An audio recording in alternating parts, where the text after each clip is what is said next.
வணக்கம் நண்பர்களே, welcome to health up channel.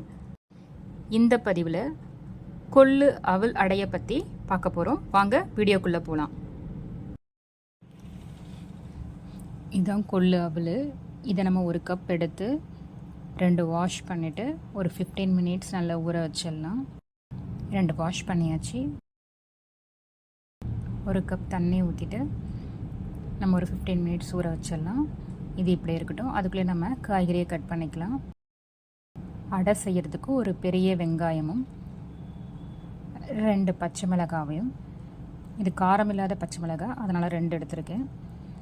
கொஞ்சமாக கருவேப்பிலை, கொஞ்சமாக கொத்தமல்லி, எல்லாத்தையும் நல்லா பொடியாக கட் பண்ணிக்கலாம். இப்போ 15 மினிட்ஸ் ஆகிடுச்சி. பார்த்திங்கன்னா இந்தளவுக்கு நல்லா ஊறி வந்திருக்கு. இப்போ இதை நம்ம மிக்ஸி ஜாரில் ட்ரான்ஸ்ஃபர் பண்ணிவிட்டு ஒரு சுற்றி விட்டு எடுத்துக்கலாம். இப்போ இதனோடவே எந்த கப்பில் நம்ம கொள்ளு அவல் எடுக்கிறோமோ அந்த கப்பில் பாதி அளவுக்கு அரிசி மாவை சேர்த்துக்கலாம். பாதி கப் அளவுக்கு திருகின தேங்காயை சேர்த்துக்கலாம். பச்சை மிளகாய் 2 கட் பண்ணி வச்சுருக்கோம், அதை சேர்த்துடலாம். ஒரு பெரிய வெங்காயத்தை நல்லா பொடியாக கட் பண்ணி வச்சுருக்கோம், அதை சேர்த்துடலாம்.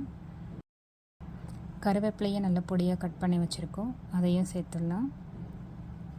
கொத்தமல்லி கொஞ்சம் நல்லா பொடியாக கட் பண்ணி வச்சுருக்கோம், அதையும் சேர்த்துடலாம். கடைசியாக 1 டீஸ்பூன் ஜீரகத்தையும் சேர்த்துடலாம். தேவையான அளவுக்கு உப்பும் சேர்த்துட்டு நல்லா பிசைஞ்சு விட்டுக்கலாம். கொஞ்சோண்டு தண்ணி சேர்த்து நல்லா பிசைஞ்சு விட்டுக்கலாம். மாவு பிடிச்சா நமக்கு உருண்டை பிடிக்கிற அளவுக்கு பதத்துக்கு வரும். இது மாதிரி இது கரெக்டாக இருக்கும். இப்போ அடை தட்டுறதுக்கு நம்ம வாழை இலையிலையோ இல்லை பட்டர் ஷீட்லேயோ எதுலேயாவது எது நமக்கு கம்ஃபர்டபுளாக இருக்கோ அதை எடுத்துக்கலாம். இப்போ நான் இன்றைக்கி வாழை இலை எடுத்திருக்கேன். வாழை இலையில் ஃபஸ்ட்டு ஆயில் அப்ளை பண்ணிடலாம். கையில் ஒட்டாது மாவு. அடையை தட்டிடலாம்.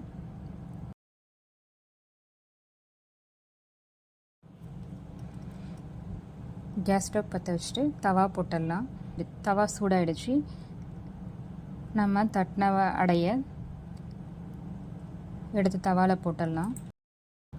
தவாவில் போட்டுட்டு ஆயில் அப்ளை பண்ணிடலாம். சுற்றி நல்லா ஆயில் அப்ளை பண்ணிடலாம். நடுவுலையும் ஆயில் அப்ளை பண்ணிடலாம். ஒரு 3 மினிட்ஸ்லேயே நல்லா அடியில் வெந்துட்டுருக்கும். அப்புறம் அதை திருப்பி போட்டுக்கலாம். திருப்பி போட்டுக்கிட்டு மேலேயும் தேவைப்படும் பட்சத்தில் நம்ம ஆயில் அப்ளை பண்ணிக்கலாம்.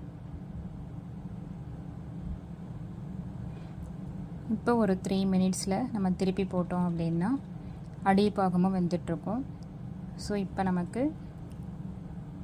கொள்ளு அவல் அடை ரெடி ஆகிடுச்சு. இது பார்த்திங்கன்னா மார்னிங் பிரேக்ஃபாஸ்ட்டுக்கோ இல்லை ஈவினிங் ஸ்நாக்ஸ்க்கோ எதுக்கு ஒன்றாலும் சூட் ஆகும். இதுக்கு நான் கூடவே தக்காளி சட்னி செஞ்சுருக்கேன், ரொம்ப டேஸ்டியாக இருக்கும். கொள்ளு அவல் இதே மாதிரியே நம்ம எந்த அவலில் வேணாலும், பாசிப்பயிறு அவல் எந்த அவலில் வேணாலும் இதே மாதிரியே நம்ம அடை செஞ்சு சாப்பிட்லாம். குறிப்பிட்டு உள்ள அளவையும் செய்முறையும் செய்யும் பொழுது அடை நல்லா வரும். ட்ரை பண்ணி பாருங்கள்.